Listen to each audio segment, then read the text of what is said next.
Hey guys, I don't know, I'm having trouble today on my video. Hopefully I'll be able to get through this video without constant interruptions. But we're talking about 9 ways to invest in real estate. Um, this is something I learned from the Forbes article. Hey Brenda, how are you doing?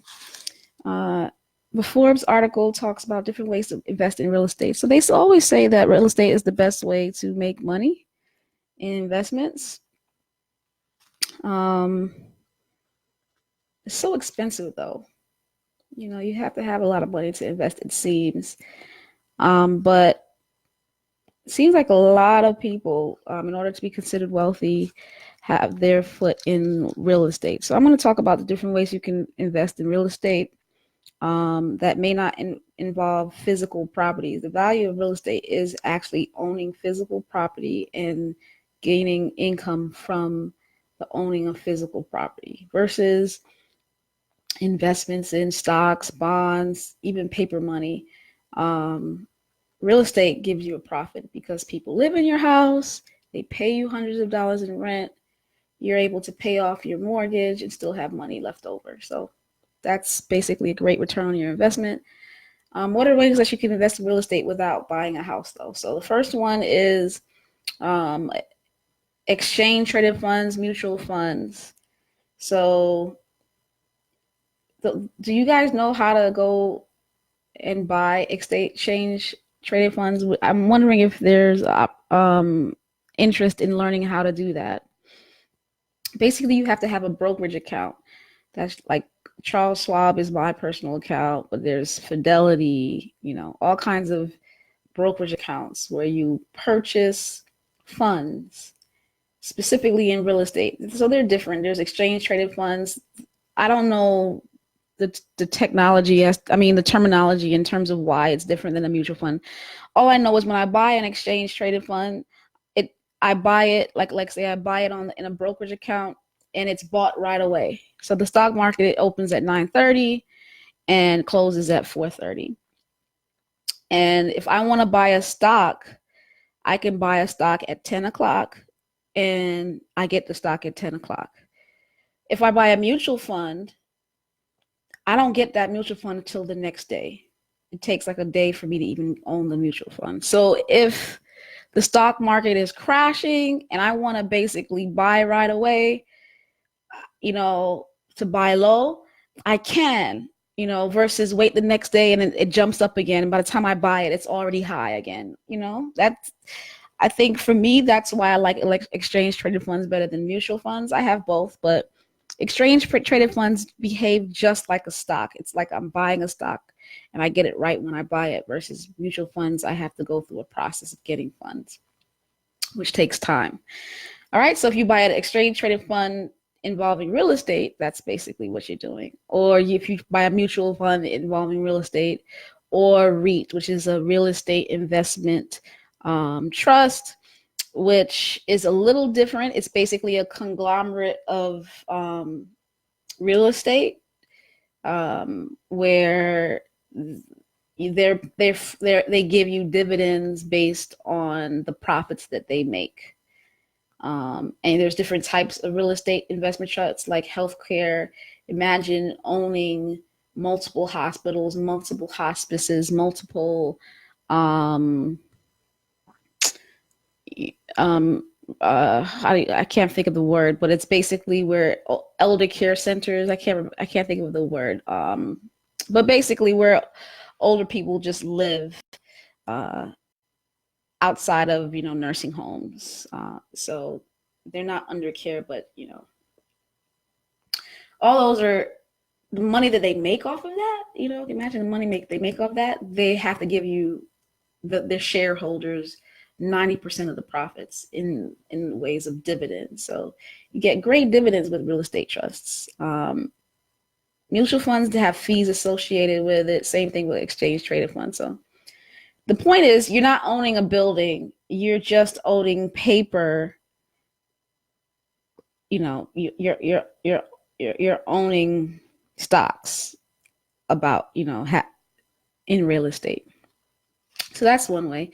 The next way to make money off of real estate, um, is to buy stocks in construction companies that are builders, like DR Horton. You go around, you see this this group is building these buildings. That's the same thing. You're going in the stock market. First of all, I'm not an investment um, advisor, financial advisor. I'm not a lawyer. So this is just different. I'm just looking at different ways based on the Forbes article. Uh, I'm not a believer in individual stocks. I tend to go with the exchange traded funds or index funds. But I'm just quoting what the Forbes article is saying. You could literally buy stocks in construction or hotels and resorts, right? They own real estate properties. Uh, that was kind of out of the box thinking.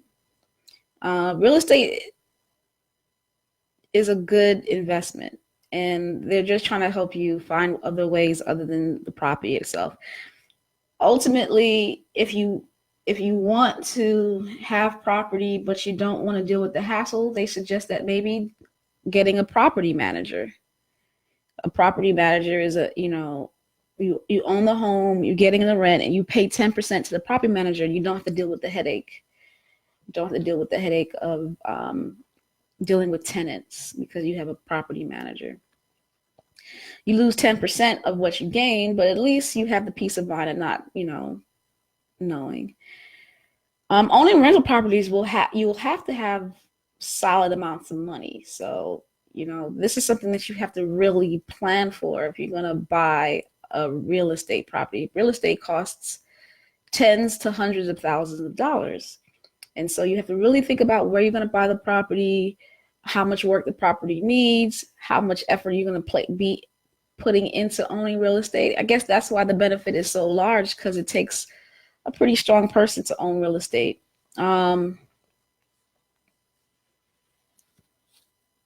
But if you do, you make it's risk for reward. Now, what about getting with some people, like getting a group of people together and say, okay, I want to buy a $90,000 property. Let's 9 of us get together and raise $10,000 and buy it, and then we split the profits 9 ways. That's a good way of doing it. And then you could be a property manager yourself, and they have the 8 pay you for managing the property if that's your cup of tea. That's an interesting way of doing it. I don't see myself doing something like that, at least not right now. But that's another way of investing in property, getting a group of your friends that you trust. With every real estate decision that you have, you probably will have to have a good lawyer. You don't want to get in trouble. So a good lawyer. The last ways of investing properties are through loaning people money. People get involved with banks that are loaning people money to buy real estate, and you actually loan directly to people, and you be the bank that collects interest. Or notes, they're called real estate notes. It's pretty much the same thing. So direct loans or through real estate notes, invest in real estate notes. Basically, invest in debtors. We're called to be the lender and not the borrower. Well, it's time to start lending people money. I guess you'll have to have money to start doing that, huh? So foundational, you have to get out of debt first. I don't want to always talk about loans and debt in Phenomenal Financial Freedom. Even if you're not at the place to be able to be a lender, at least being able to visualize yourself and being a lender, or even knowing the ways you can be a lender is so important. So I know some of you aren't at the place of lending anything. Many of you are at the place of paying off your debts. But just know that after you do that, it's time to become lenders and not borrowers. And the best way to do that is through real estate. And lastly, which I think I'm going to get in this year, is Fundrise. Fundrise. So that's basically an internet investment in real estate properties. So you're literally investing in real estate properties with your money at the low scale. So Fundrise, they say that you can invest with as little as $500, and they're saying they're seeing between 7 and 11% increase, and that's better than the stock market right now. So it's without the hassle of buying a property with that's worth $100,000. You can do crowdfunding of these same real estate properties. So instead of just 10 of your friends getting together to own a house, you're basically getting together with hundreds of people to own hotels, or own, whatever investment property that you're thinking of owning. You're crowdfunding that, and you're getting the benefits of the appreciation and the rents that come with it. You're like I think that's pretty cool. I'm really, I told you guys I would research Fundrise. I haven't fully researched it yet, but I've been looking into it, and I'm leaning towards doing it. I told you this year that I wanted to get involved in real estate investments. And I think I might start with this, see how it works. And if it works really good, then maybe in the future I'll get my hands a little bit dirtier, getting with real properties. That's the value of real estate. It's the real thing is property in which, you're renting to people. My thing is, it's not just property. When you're dealing with real estate, you're dealing with people. You're dealing with people paying rent or not paying rent. Hey, Tashoya, what's up?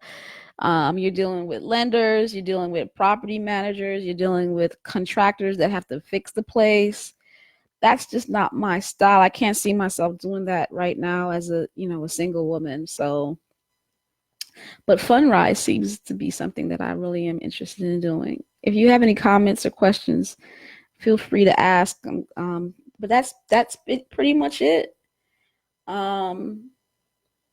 Either investments, paper investments like real estate trusts, exchange traded funds, mutual funds, builder stocks, hotels and resort stocks. That's one way. Or lending to people through notes or direct loans. You'll have to know how to find a way to do that. I'm sure it's a special type of person that knows how to do that. Or having a home and turning it into a rental property and having a property manager deal with it. That's one way. And lastly, through Fundrise, basically crowdfunding, whether it be just 10 of you crowdfunding or hundreds of you crowdfunding a property via a well-documented source. But you gotta, if you want to make money, you have to really do your homework. So we're at two schools of thought or life right now. Some of us are just trying to pay off our debt just to be right. And some of us are trying to make money. I feel like it's easier to get out of debt than to make money. Getting out of debt just says, okay, I'm not gonna spend as much anymore, and I'm gonna put money towards my debts. So in 4 years, I'll be debt free. That's so easy. You just do it and that's it. But becoming wealthy requires so much thought. It requires so much thought to me. And so much rules that you have to understand. It's sometimes I wonder, do I really want to be wealthy? Because the work it takes to be wealthy is no joke. It's not easy. It's one thing to be debt free, and it's another thing to be financially free. And financial freedom requires being lenders and not borrowers. And being a lender requires research. So do your research, guys. I hope I informed you of something. I hope you guys have a great evening. See you guys next week. I'm thinking about doing something on how to buy a stock. Somebody asked me to do that. How to buy a stock. Hopefully, I can find a way to do that without just showing my business, and that's the only hard part. Like, I would love to share my screen and teach you how to buy a stock, but yeah, next time we're gonna learn how to buy a stock some way somehow. Some way somehow. Have a good night.